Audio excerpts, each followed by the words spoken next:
Electoral एजने दिलेल्या पहिल्या एक्झिट पोलनुसार महाराष्ट्रात महाविकास आघाडीचं सरकार येऊ शकेल आणि तेही बहुमताचं सरकार येईल असा अंदाज वर्तवण्यात आला आहे। यात महाविकास आघाडीला 150 जागा मिळतील असा अंदाज वर्तवण्यात आला आहे, तर महायुतीला 121 जागा मिळतील असंही सांगितलं गेलं आहे। इलेक्टोरल एजने वर्तवलेल्या अंदाजानुसार भाजपला 78 जागा मिळतील, तर काँग्रेसला भाजपपेक्षा कमी म्हणजे 60 जागांवरती समाधान मानावं लागेल असा अंदाज वर्तवण्यात आला आहे। तर शिवसेना विरुद्ध शिवसेना अशा थेट लढतीमध्ये शिंदेंना धक्का बसेल असा अंदाज या एक्झिट पोलमध्ये वर्तवण्यात आला आहे। यामध्ये शिवसेनेच्या शिंदे गटाला 26 जागा मिळतील, तर शिवसेना उद्धव बाळासाहेब ठाकरे या पक्षाला 44 जागी यश मिळेल असा अंदाज वर्तवण्यात आला आहे। इलेक्टोरल एजने वर्तवलेल्या अंदाजानुसार राष्ट्रवादी काँग्रेस अजित पवार गटाला 14 जागा मिळतील, तर शरद पवार गटाला 46 जागी यश मिळेल असा अंदाजही वर्तवण्यात आला आहे।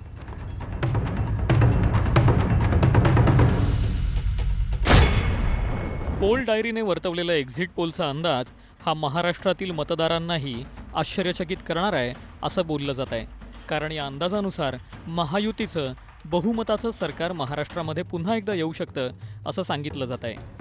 या अंदाजानुसार महायुतीला 122 ते 186 जागा मिळतील असं सांगितलं जात आहे, तर महाविकास आघाडीला एकूण 70 ते 121 जागा मिळू शकतात असंही सांगितलं गेलं आहे। यामध्येही भाजप हा सगळ्यात मोठा पक्ष असेल असं दिसून आलंय। पोल डायरीनुसार भाजपला 77 ते 108 जागा मिळतील, तर काँग्रेसला फक्त 28 ते 47 जागा मिळू शकतील असं सांगितलं गेलंय। तर शिवसेना विरुद्ध शिवसेना स्पर्धेत एकनाथ शिंदे बाजी मारून जातील असं पोल डायरीचा अंदाज सांगतोय, कारण या अंदाजानुसार शिवसेनेच्या शिंदे गटाला 27 ते 50 जागा मिळण्याचा अंदाज वर्तवण्यात आलाय, तर ठाकरे गटाला 16 ते 35 जागी यश मिळेल असं सांगितलं जात आहे। तर दुसरीकडे अजित पवार आणि शरद पवार यांच्यातील स्पर्धेत शरद पवार बाजी मारून जातील असंही आकडेवारीवरून दिसून आलंय।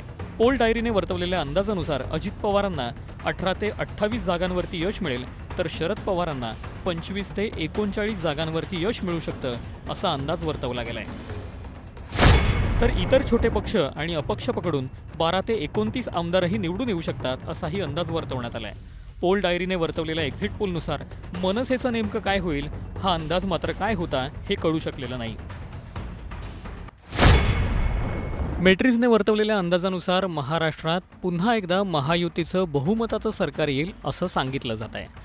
मेट्रिक्सचा अंदाज असं सांगतोय की महायुतीला 150 ते 170 जागा मिळतील, तर महाविकास आघाडीला 110 ते 130 जागा मिळतील, तर इतरांना 8 ते 10 जागा मिळतील असं मेट्रिक्सचा एक्झिट पोल सांगतोय।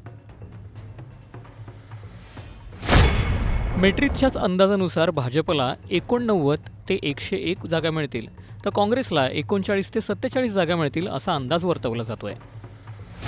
शिवसेना विरुद्ध शिवसेना असलेल्या लढाईमध्ये शिंदेंची शिवसेना बाजी मारून जाईल असा धक्कादायक अंदाज मेट्रिक्सचा एक्झिट पोल सांगतोय। शिंदेंच्या शिवसेनेला 37 ते 45 जागा मिळतील, तर उद्धव ठाकरेंच्या सेनेला 29 ते 39 जागा मिळू शकतात असा अंदाज या एक्झिट पोलमध्ये वर्तवण्यात आलाय। दुसरीकडे शरद पवार गट हा अजित पवार गटावरती भारी पडेल असंही मेट्रिक्सचा अंदाज सांगतो।